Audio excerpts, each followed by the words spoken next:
નમસ્કાર ખેડૂત મિત્રો, સ્વાગત છે તમારું આપણી યુટ્યુબ ચેનલમાં।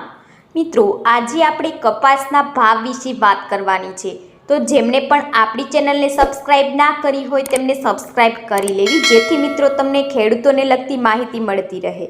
તો શરૂઆત કરીએ મિત્રો। વૈશ્વિક સ્તરે રૂ બજારમાં સતત ઘટાડા સાથે વેપાર થતો જોવા મળ્યો છે।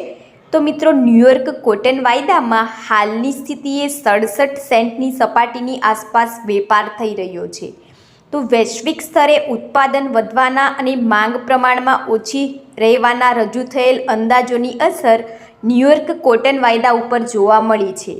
તો મિત્રો, વૈશ્વિક બજારની અસરથી આપણા ભારતીય બજારમાં પણ મંદી તરફી માહોલ યથાવત રહ્યો છે અને રૂ ગાસડીના ભાવ હાલની સ્થિતિએ ઘટીને ₹53,400ની સપાટીએ આવી ગયા છે અને કપાસના ભાવ ₹1225થી લઈને ₹1525ની સપાટી લાંબા સમયથી જોવા મળી રહી છે અને સામાન્ય વધઘટમાં કપાસ બજાર ચાલી રહ્યું છે।